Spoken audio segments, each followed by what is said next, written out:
മഹിരാവണൻ, ഇബിലീസ്, Lucifer. പാതാളത്തിന്റെ അധിപനും സ്വർഗത്തിൽ നിന്ന് പുറന്തള്ളപ്പെട്ടവനുമായ ഇരുട്ടിന്റെ മാലാഖ എമ്പുരാനായി വീണ്ടും വന്നിരിക്കുന്നു.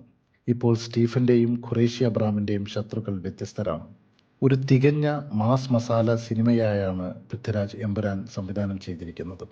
സ്റ്റൈൽ, സംഭാഷണങ്ങൾ, മോഹൻലാലിന്റെ താരശരീരം എന്നിവയെ പാകത്തിൽ തുന്നിച്ചേർത്ത് വർഗീയത, അഴിമതി, അന്താരാഷ്ട്ര അധോലോക സംഘങ്ങൾ എന്നിവയെ അളവിന് അലിയിച്ചാണ് മുരളി ഗോപിയുടെ രചനയിൽ എമ്പുരാൻ ഒരുങ്ങിയിരിക്കുന്നത്. രാജ്യത്ത് വർഗീയ ശക്തികൾ മുന്നിൽ നിന്ന് നടത്തുന്ന കലാപങ്ങൾ, അധികാരം കൈപ്പിടിയിലൊതുക്കാൻ അവർ നടത്തുന്ന വൃത്തികെട്ട കളികൾ തുടങ്ങി പുതിയ കാലത്തെ സിനിമകൾ പറയാൻ മടിക്കുന്ന വിഷയങ്ങൾ കൃത്യതയോടെയാണ് പൃഥ്വിരാജ് ചിട്ടപ്പെടുത്തിയെടുത്തിരിക്കുന്നത്. എമ്പുരാന്റെ ഏറ്റവും പ്രധാനപ്പെട്ട കഥാതന്തു പൃഥ്വിരാജ് അവതരിപ്പിക്കുന്ന സായിദ് മസൂദിന്റെ പ്രതികാരത്തിന് സിനിമയുടെ മുഖ്യ കഥയുമായുള്ള ബന്ധമാണ്.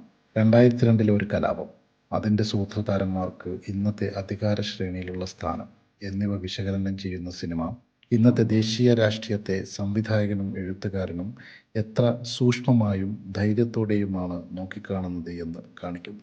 മിക്ക ഷൂട്ടിലും അന്താരാഷ്ട്ര നിലവാരം പുലർത്തുന്ന ഛായാഗ്രഹണം, കഥയെയും കഥാപാത്രങ്ങളെയും അനിതര സാധാരണമായ രൂപത്തിൽ ഉയർത്തിക്കൊണ്ടുപോകുന്ന പശ്ചാത്തല സംഗീതം, കണ്ണഞ്ചിപ്പിക്കുന്ന ആക്ഷൻ രംഗങ്ങൾ.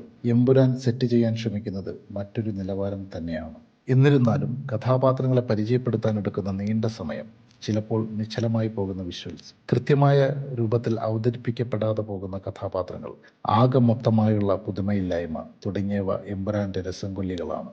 പക്ഷേ നടന വിസ്മയത്തിൻ്റെ ചലനങ്ങളിലൂടെയുള്ള പകർന്നാട്ടം മോഹൻലാൽ ഫാൻസിനും പുതിയ ഇന്ത്യൻ ത്രില്ലർ സിനിമകളുടെ ആരാധകർക്കും തൃപ്തി നൽകുന്ന അനുഭവമായിരിക്കും.